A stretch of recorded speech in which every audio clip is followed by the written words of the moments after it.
Welcome back to another episode of the Breakdown Recap, where we sit here and analyze and go over previous matches or games that has happened the past day or two that needs to be discussed. And right now, we're talking about this NBA Eastern Conference Finals. So, let's get into it. Because I don't know if you guys saw it or not, but oh my goodness, what a game! Why is the game so good? Why is it so close? Why is it a nail biter? Point being though, I didn't watch it. I had a few bets on there. Oh wait, ooh. Speaking of which, that I hope you guys followed that parlay that I did yesterday. That I said for the team, because that parlay was smashingly good. Almost came down to the point where the Pacers almost won. Like I said, I felt, like I said in the precursor up to this, that I felt that the Pacers might bring a intensity that actually might have them going to the point where they actually might win the game.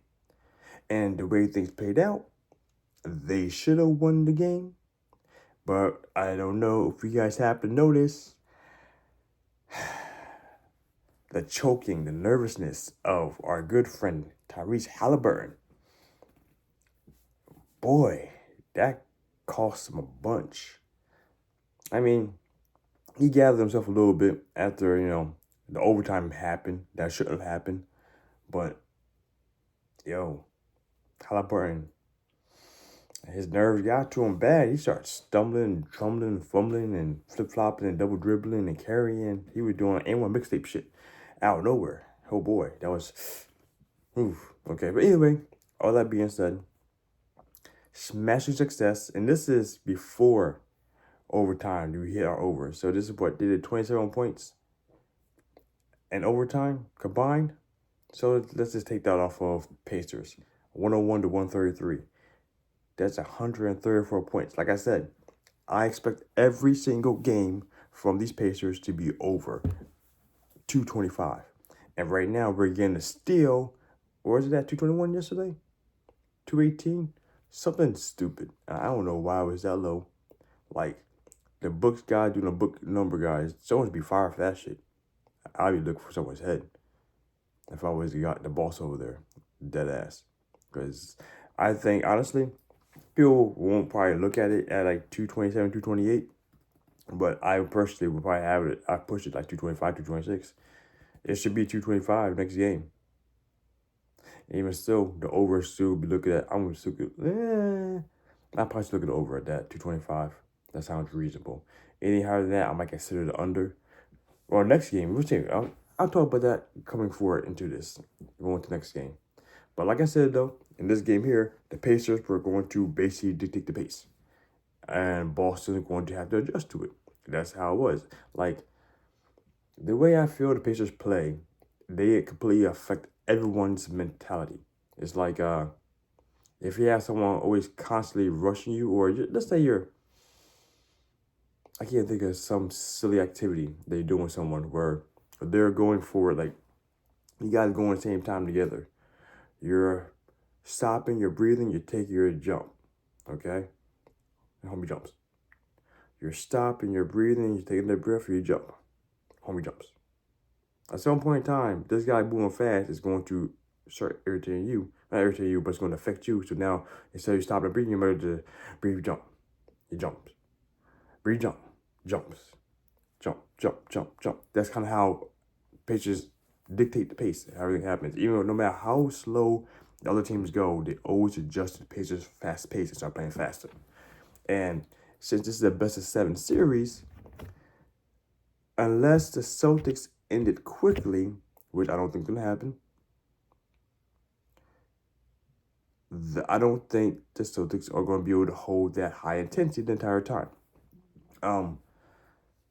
So going forward, keep that in mind, because I'm going to say that again as we go further in the series, which when I start actually considering my under some other key players, I'm going to put that into perspective again, because that's exactly how I feel.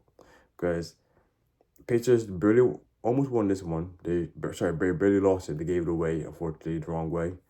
They should have had this one. And if it's like the last series with the New York, they might end up playing like they always play, but coming up short again by like 9 or 10 points. So if that same trend follows from last time, there's a possibility that I might be following the spread depending on where it's at. But again, we'll talk about that next time. So the biggest key thing here that I wanted to go over was that the people who are expected to play and do the thing, Siakam, 24 points, shot 12-23. Halliburton, which I was surprised if he was going to or not going to. Wasn't sure about that. He shot 8 for 18, 6 for 14 for threes. Goodness, just pop them threes off. And then everyone else is just nearby. Miles Turner popped off for 23, down low. Like I said, he got 10 rebounds. Oh, Siakam and Turner are doing the work for the rebounds. And yeah, interesting. Keep that in mind for next time.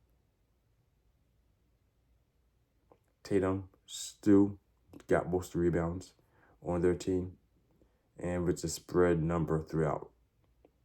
So that's good to know. Keep that in mind for next time as we go forward, because that's going to adjust how we're picking up our props for these games, because I'm going to start targeting these single game parlays a little bit for the end of the season. So I can try to get like 2 or 3 big ones, grand slams to hit, you know what I'm saying? We'll see though. We'll see how I play those. But yeah, Miles Turner, he got the rebounds, got points on the board, the putbacks. Nah, just defensive rebounds. Siakam, okay. Either way, that's irrelevant right now. So the biggest thing I want to say going forward into this, because yeah, Tatum showed up, expected. First game, expected. Drew Holiday, he was there. He popped up a lot of points, not gonna lie. Brown got 28, so 3 men, actually, they not bad there. I mean, it's overtime too, so consider overtime as well. Everyone played over 40 minutes on their Celtics team, and 3 played over 40 minutes on the Pacers.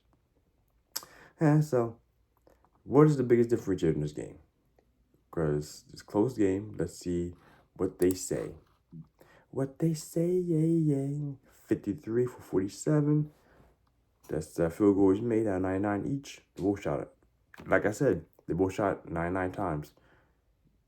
Field goal 51. 3-pointers 13 for 15. So they both were neck and neck with that. Free throws 9 out of 10 for Pacers and 24 out of 30 for Celtics. Keep that in mind. Someone's drawing more fouls going into the paint. Let's see what the paint number on there. Free throws, the rebounds 44 to 43. So no one had a much higher rebound percentage. Offensively, Celtics had 3 more rebounds, and then the Pacers. But defensively, the Pacers had more rebounds there. Steals 8-11, block for 5, turnover. So that was the big thing. Turnover. They were saying it was a whole bunch of They were saying a whole bunch of turnovers happened, which is true. Pacers had a bunch of turnovers. They had 22 compared to 15, all right? But the points off of turnovers, though, which I believe that's what they got from the other team. They're just phrased the way that sounds, like I said. 32 points off turnovers compared to 21. But it could be as negative. I got to double check that one. Fast breaks, there are points in the paint. No, points in the paint 56 to 58. So if Porzingis comes back into the game, that actually may drop a bit. But I'm surprised by that. More fouls, 23 to 15. And yeah, so nothing like really big separator there. The rebound was kind of a thing. Turnovers were a big thing in regards to it happening in the first place. Yeah, so neck and neck, this team is basically essentially right there. One team has better defense, which, if you look at it, it showed in pocket areas, but nothing like too drastic to prevent the scoring from happening. So that's not something that's going to be. It will, but as the series goes on, I expect the next game to be a little lower. And then one game, Pacers going to have a crappy scoring day, night. And it's gonna be a low scoring game. One game of the series is gonna be that way. So I foresee, but we'll see though. We'll see. But yeah, for this little recap, it's a little longer than expected. I apologize for that. But yeah, just good information though. Going forward, because game one kind of sets the pace for everything else, and that's why I try to treat game ones a lot differently, because I don't want to commit too much to what's happening. I like to see what's happening and adjust with the adjustments being made, and try to predict what adjustments are going to be made so that we can make proper decisions going forward as to what to expect. So here, I'm not gonna lie, I don't see anything changing on either side, because both sides have amazing offensively scoring games. I expect Celtics to apply more defense earlier on to try and hold back the Pacers to keep the games lower and slower, but I don't know how effective that's going to be. And the Pacers, I just expect them to do more of the same. Super high damage cannons, glass cannons. That's what it is. They're gonna shoot their asses off, play low defense. Shoot their asses off, play low defense. That's where I see it going forward. So we'll see if I'm right or wrong. But game one, Boston leads. So let's see how crazy the series goes. That being said, hope you guys enjoyed the content. Let me know down in the comments below. Hit me that like and that subscribe down if you haven't got there yet. And I'll see you guys in the next one. Let's make this money, guys. Make a wish. Out.